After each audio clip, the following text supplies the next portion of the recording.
What is up? You are watching Think Media TV, helping you move further, faster in media. I'm Sean, and thank you for stopping by. On this episode, we talk about the new CD-DVD release from recording artist Benjamin Dunn. We are also joined by Nathan Hurst, the brilliant producer from Attic Studios, and Andre Tercios, the visual media specialist from Real Life Studios. The episode starts talking about the vision behind the whole project. Then we move into an intensely focused video production portion with Andre. And then we finish talking to Ben about some bigger picture stuff, the upcoming tour, and how you can get a hold of this exceptional project. Don't forget to subscribe, and let's jump into the content. So you guys just released a project, a new CD-DVD called Circus of Love. What was the inspiration behind doing a DVD in addition to a music CD like you normally would do? I think it's just to give maybe a visual expression of what it is that we're doing, and the music itself is pretty childlike and fun, and it's different. It's got all kinds of different quirky sounds and stuff. But so we wanted to give like a visual expression, and how would that work in a live setting or a live worship setting. And we just kind of wanted to have fun and invite our friends and make a cool video. As we were working on the album, we thought it would be really cool to also give a DVD with it, just because there's so much energy in the album, and it's pretty different in terms of some of the worship that's out there right now, and we just thought we wanted to give something visual to go along with the CD. What artists are doing now of generating buzz after their albums by producing these little videos from the studio or from a live concert or an EPK type of scenario, where they're giving some of the idea behind the project, a little bit snippets of the songs, just to create a buzz. I gave Nathan a couple of ideas, and it was a pseudo music video / live performance, and he really, really liked the idea, and we just kind of put a budget together and went for it. Now, as the recording artist, if somebody else wanted to do that as well, what would you recommend them doing? What was the next few steps? And obviously you connected up with the team, Nathan and Andre. How do you move the ball down the field to get something like that done?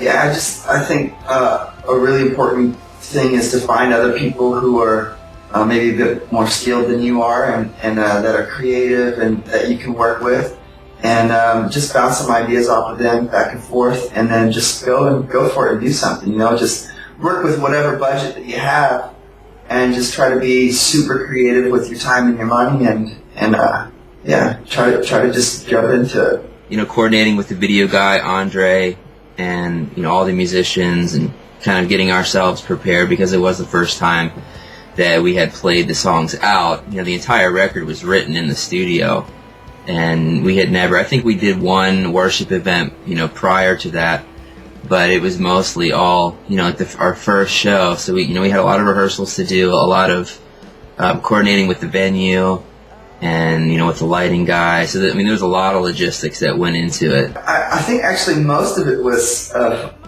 just spontaneous. All the lighting, sort of the lights on the hanging from the rafters, and we had to kind of scramble to get people there. It was kind of last minute, and our lighting guy flew in, and it turns out that there wasn't enough power, so we had to scramble something. We actually had to put the power, the massive power cables out the window down into a manhole and find some power underground and stuff. So we just kind of went with what happened, and went with took what came at us, and just went with it. So, well, the idea they let me know that the project was called Circus of Love.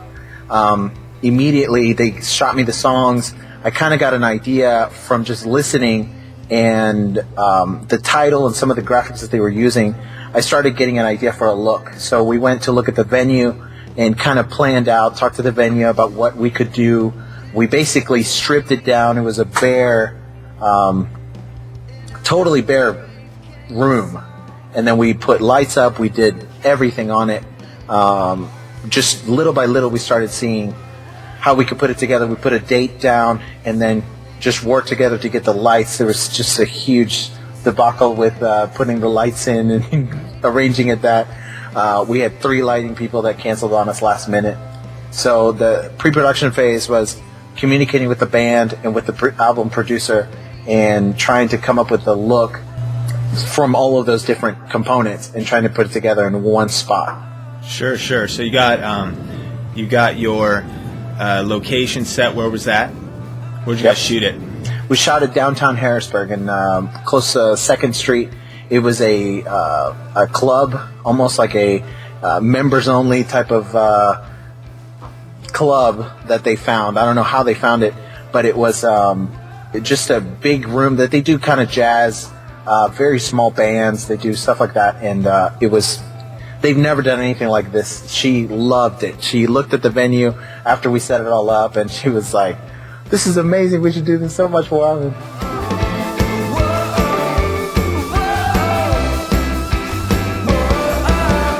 And so you set a place, set a date, got everything planned out, and then you got into the production phase and actually had the shoot day. Was it just one day, one night?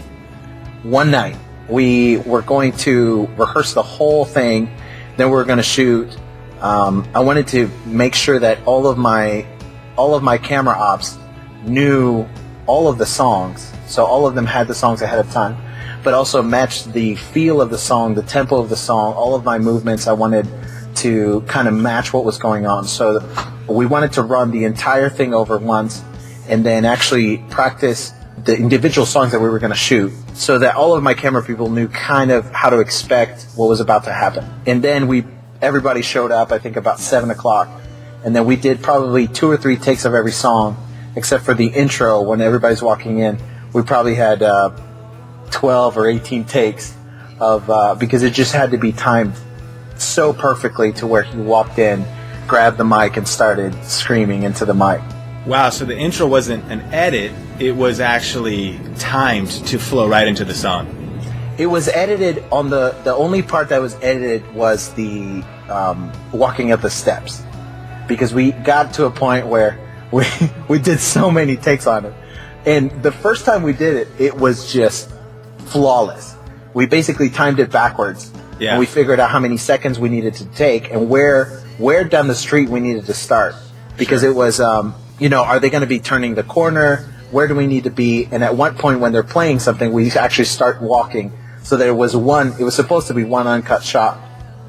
But then it just became, we kind of had to give a little bit of an idea of what was going on in the room at the same time that we were walking, because we wanted to set the stage and not just be like, where's he at? So we kind of had to shoot and show a little bit of both locations. But we had to time it so that when we went up the steps, there wasn't a huge amount of time between that and him grabbing the mic. The filming just looks beautiful. The depth of field, everything about how you guys put that together. What kind of equipment did you guys use to get all those shots? We went DSLR for the whole deal. We used I had a 5D, we had 2 7Ds, and 2 T2Is. We had a little jib in there, a very simple boom arm. We had a little dolly going in, a couple, like like a travel type of Kessler type of dolly. Sure. And then we had a bigger with a full-on tripod. And then we had 2 roaming cameras. Awesome. And just a question from the DSLR standpoint, for those watching, maybe even using DSLRs, would you just hit record on each one for each song and use that to sync later? We called the shot, so everybody started at the same time and everybody cut at the same time. So sure, yeah. We actually had a director calling, rolling and calling cut. Cool. And everybody, the band and everybody that was involved knew what was going on. Right. So we told them, everybody was pumped. We said, video kind of tones it down. So if you're at 80%, just take it to 110% because it won't look retarded when you show it up on video. Right. So that's a good point. The sync of it, we wanted to make sure that every song we offloaded and kept track of everything and backed it up. Because if you just shoot and shoot and shoot, then it all starts melding together and in post it's just a nightmare. Sure. So after every song, we probably did 2 takes, and then we archived it all and had a file structure for it, backed it up. On the back end, we actually used Pluralize, a product that syncs and saved us just hours and hours and hours in post, which just takes the audio signature and syncs all the clips.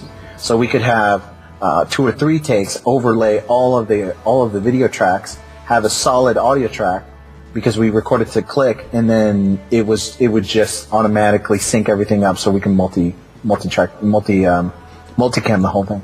Now, also in production, the lighting was obviously a key component of this whole thing. Speak to just the lighting setup, and then also that debacle that you mentioned early on.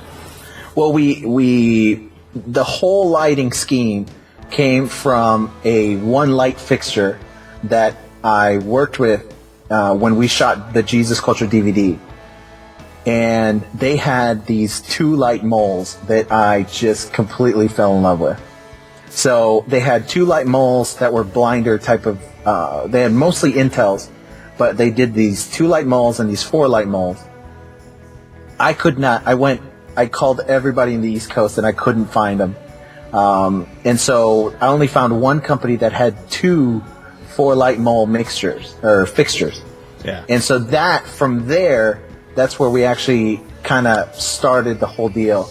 We used those as blinders. They're a signature in every one of the videos. They just look amazing, and I love those fixtures. What happened was I had originally the company that was going to lend me the equipment had a lighting guy that just had something else come up, and he said, sorry, I can't do it. This was probably 4 days before. Then 2 days before, another lighting guy that was helping me out by coming out to the venue, he came and he said, I can't do it. I have 2 other jobs going on. I can't leave the gear here because the venue won't let me. You have to cancel this show and do it when I'm able to do it. And so this was literally 2 days before. There's people flying from all over the country. There is absolutely no way that we could even cancel this event. Apparently, he told the venue that we had canceled. So we showed up the day of the shoot, and the lady freaked out. She was like, "What are you guys doing here? I thought you guys canceled." I mean, it was insane. It almost didn't happen. I apologized profusely. I was like, "No, we're still going to try to do it. Please, can you work with us?" And right. And so I ended up flying out. Corey from he's Jesus Culture's lighting guy, did a huge favor for me. I called him the same week and just said, "Hey, what are you doing? Is there any way that I can get you out here? I have this shoot going on and I really need your help. Everybody's bailed out on me." And he did, and he helped me set it up from start to finish. Just walked the whole process, ran the lights in there. I mean, without him, we wouldn't have done the shoot. It was just such a huge deal to have the lighting. Sure. And then there's a nice touch of the kind of Christmas lights, or just the string lights. Who came up with that? Well, we had the idea. There's a show intro that has a patio that Nathan had seen, and so he kind of had the idea. We kind of looked at how do we do something like that. We were looking at building custom fixtures, and it was just so much work. And by this time, it was the Christmas lights had been coming out, sure. And then we were looking at if you do just normal Christmas lights and those bigger bulbs. If you put them on a dimmer where you can actually see the filament on it, it has a really, really nice effect. Wow. Otherwise, they just look like bright. Yep. White light. If you're not shooting it with film, you can't really see anything. So we had to put them on a dimmer, dimmed it enough so you can get just that little bit of effect of kind of being outside, kind of circus, kind of patio type of light. That's cool. That's a good tip. And then the debacle. So what happened when you got the lights all set up? What happened? Well, we brought in the lights, and we figured out that this is a historic building. It's been there forever, and they had a secondary panel that was feeding that whole floor. So when we looked at everything, there wasn't enough power to feed the lights. They've apparently never done an event like this, of this magnitude, with any lights whatsoever, and it pulls a lot of light, a lot of electricity. So we couldn't do it. There was stumbling block number 10 by this time, and an electrician, friend of Nathan's, it was his birthday, so he actually happened to be off of work. Oh wow! He came last minute, 11th hour. He shows up. He goes to Home Depot, buys some stuff. He comes in. We find this like door that was in the little, like, on the side of the building, kind of those historic buildings that have this latch that you don't know where it goes to. We end up opening it, and it goes straight into the main panel. So we're able to hook up straight into the main panel, run a line out the window, and we had lights probably an hour before we're supposed to start sound check. So just everything was there was little margin for error, and if that wouldn't have worked, we wouldn't have had lights, and we wouldn't have done the production. So everything was just so last minute, but it also gave it a feel of everybody was collaborating. Everybody wanted this to happen.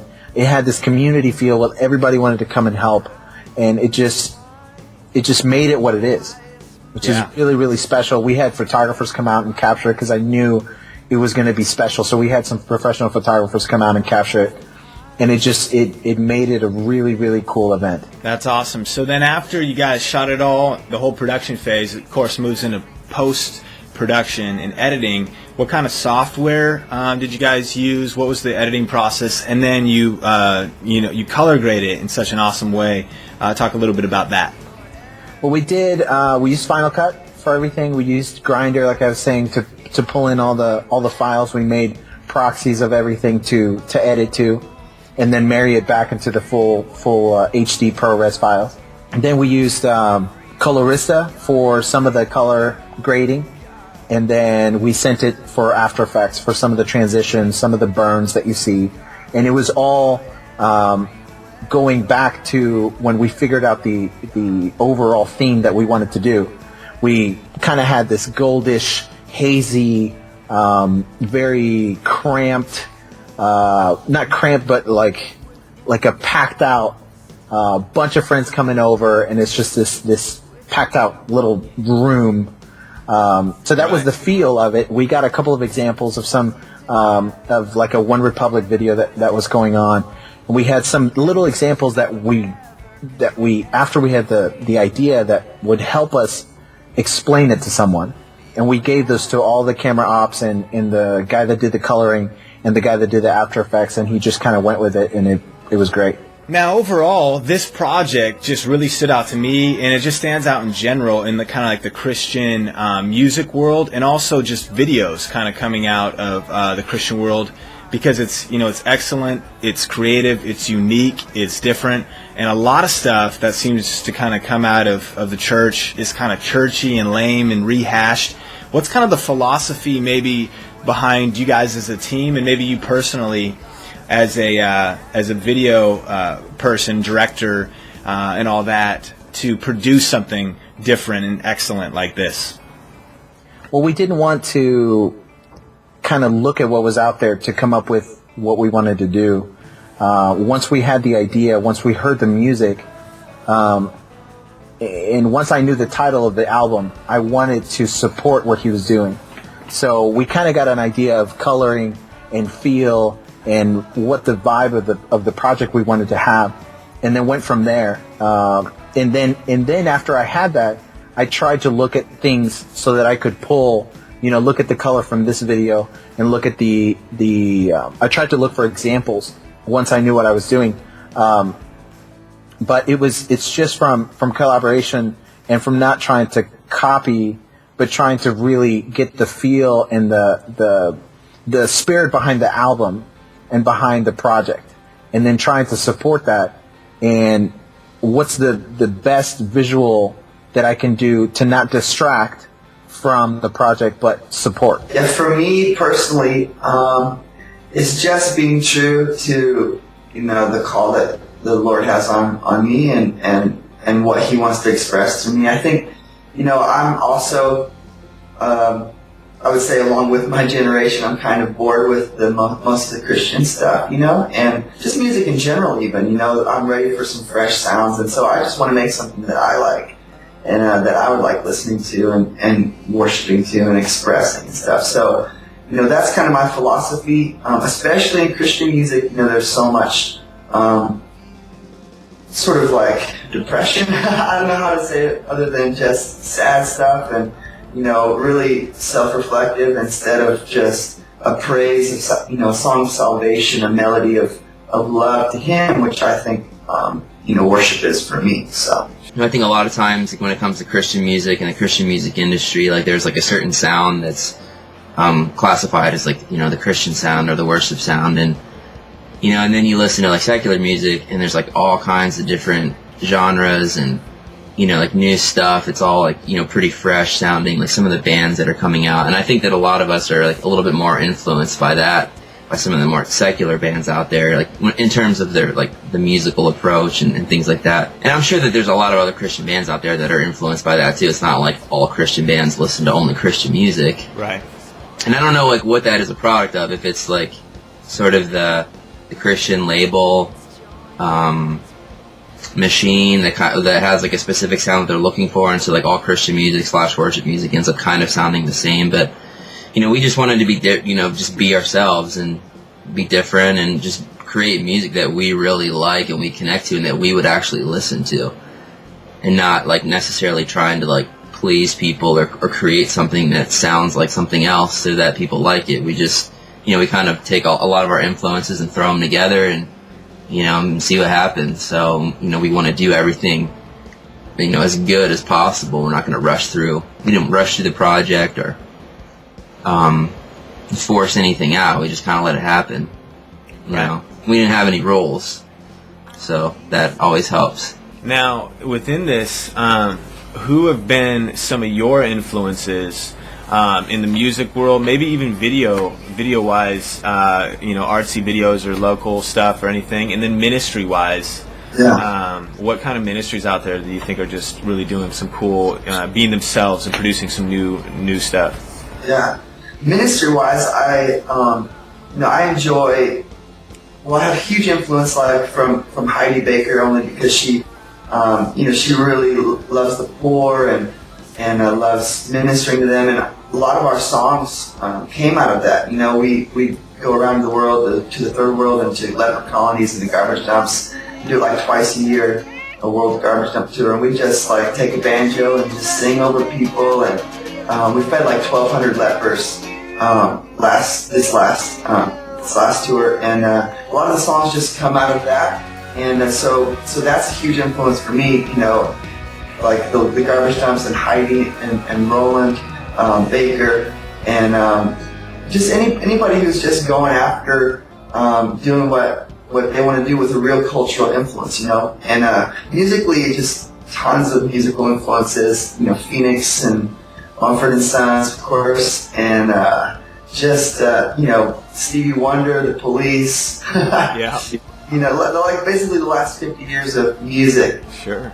I want to, it's sort of collage. So, and also you have people like Bono who, have a great vision. They're not just artists, but they have, and he's also a believer, but he has great vision. Like he wants to, like the One campaign, ending AIDS in our generation. I mean, that's inspiring. To me, that's pretty amazing. So I look up to those guys. As far as bands that I would say that we're influenced by or that the record sort of draws influences from, definitely like Coldplay, a lot of British bands. I listen to a lot of British music. Like Coldplay, U2, Muse, Radiohead, bands like that as far as, that British sound. And then I like Arcade Fire, Phoenix, Mute Math, bands like that have a lot of energy, and that was sort of like Vampire Weekend even, it's like really fun. And as far as ministries, the only one that really pops into my mind would be what Bethel's doing out in Redding, California with Jesus Culture. I think that they have a pretty progressive sound and when it comes to worship, and they've drawn a lot of attention. So I really like what they're doing. Like they're pretty creative, with their arrangements and things like that, because a lot of what they do is they'll take familiar, corporate worship songs and then make them their own, which is cool. It's not like they're just doing these cover songs and using the exact same leads and the same instrumental hooks. Like, they're doing their own thing, which I appreciate that.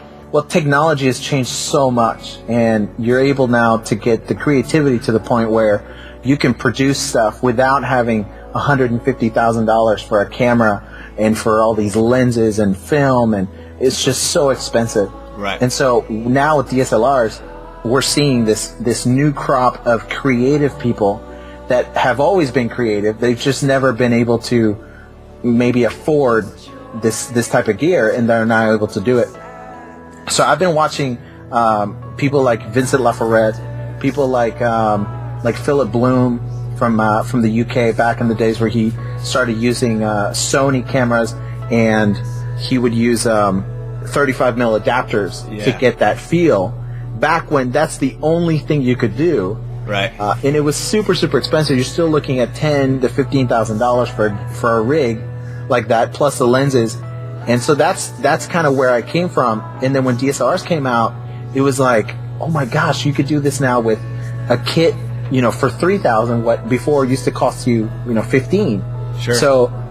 So watching those guys, and then also I've had a couple of directors. I've worked very closely with the guys from Jesus Culture, and they've been very instrumental. We kind of bounce ideas back and forth, and I work on some of their projects as a Steadicam operator.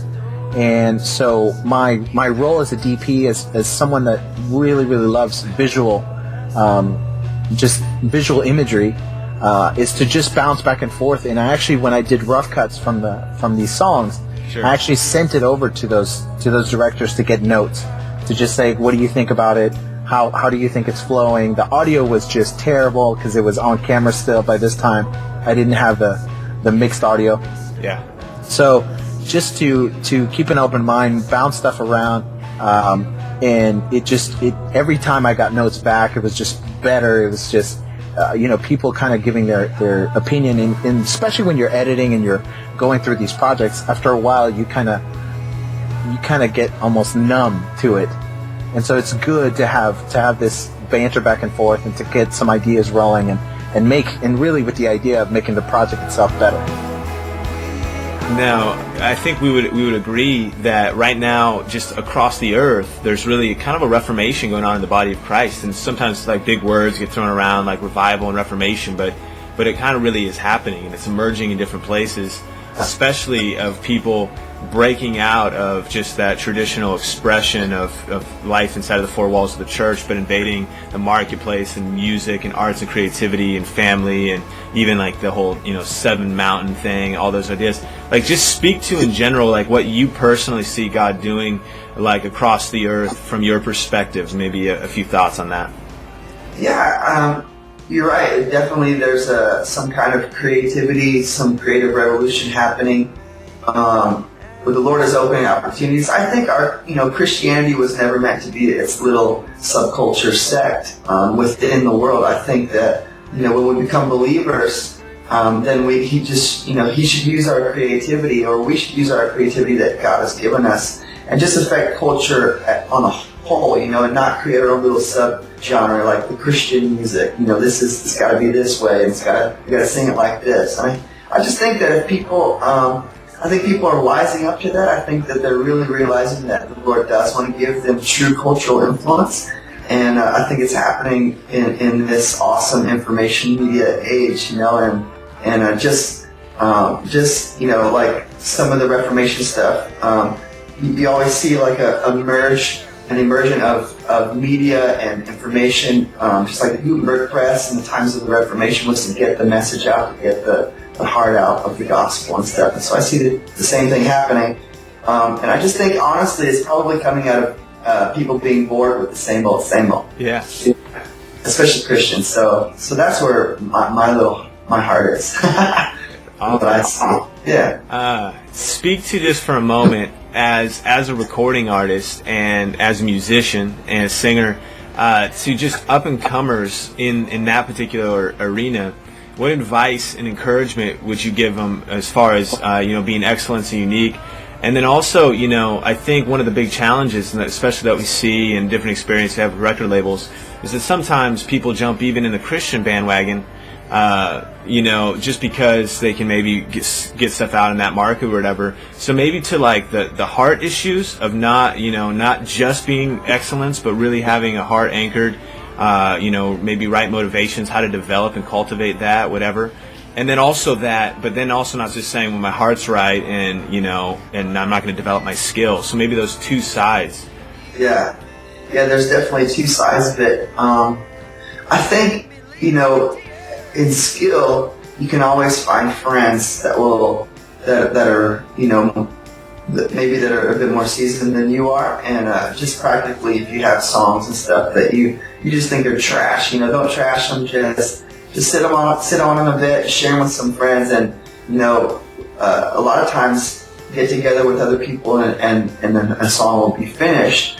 As in the heart issue, it's just having a right relationship, obviously, with the Lord, and enjoying His peace and salvation, and from that, living in those both realms, the excellent realm and also a love realm. I don't think you can separate them. I think that having a right relationship and a right heart will manifest in excellent, because God's excellent. He's very creative. He's the creator. So I guess just be true to what's going on in your own heart. Don't be afraid to do something different. To step out and just go for something a bit more odd. It shouldn't scare you. So just go for it. I guess that would be the advice that I would give. I would say just be yourself, be true to who you are, and don't try to fit into a mold or create something that's expected because of the type of song that you have. Just think outside the box. Well, if someone's in a church, churches, ministries, nonprofits, they need media. And what I've seen is that technology and media now are so close together. And you're seeing a lot of content come out online, where before maybe you had to have a media team because your church was on TV. That's not the same anymore. Like, you have media teams because you're webcasting now, or you're putting podcasts out every week, or you're doing amazing announcements on Sunday morning. Like, there's so many more uses for media now that if people want to be involved, churches are really, really looking for people that want to be involved. Right. So I think the venue's there. I think if you want to get into it, people want you to do it, and they need it, because you want to, especially if in a nonprofit, you're doing international shoots, you're showing people kind of what they're doing in another country, or if they're doing an international trip, they're doing medical. Like, there's just so many different things that you can do. And what I would recommend is just to shoot, because everything is just little by little, you get better, you experience different things, you overcome different obstacles, and it just makes you a different and a better shooter. And I've talked to so many people that have gone international that have, what's a good idea for a kit to take internationally, to shoot different things, what's the best idea, best way, just to get around people that do this kind of stuff. Let's just talk for a second about this upcoming tour. And where people can get the album. So where can they pick up the album? It's out, iTunes, whatever, and then talk about the tour a little bit. Yeah, the album's out on iTunes. You can get it on iTunes or Bandcamp, or if you want to, the hard unit or whatever, the CD DVD combo, you can go to our website. There it is.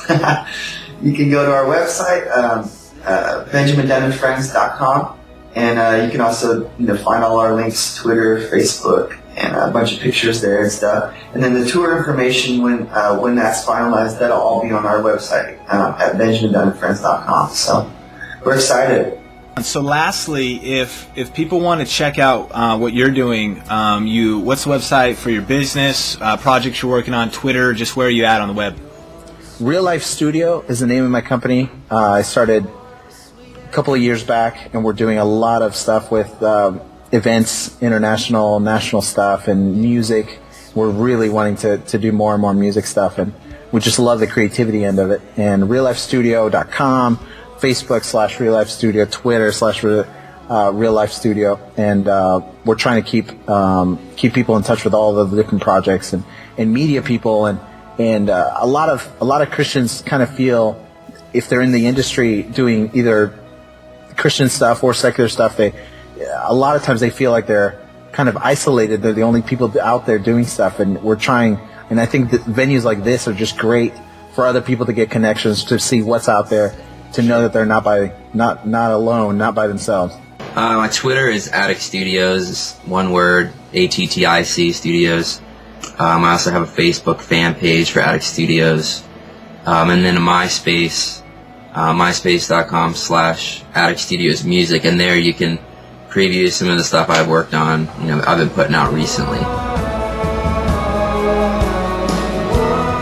So thanks so much for watching Think Media TV. Be sure to subscribe, like, and comment on this video so you can stay updated with all the latest releases. And also check out our main channel called Think International for tons more killer content.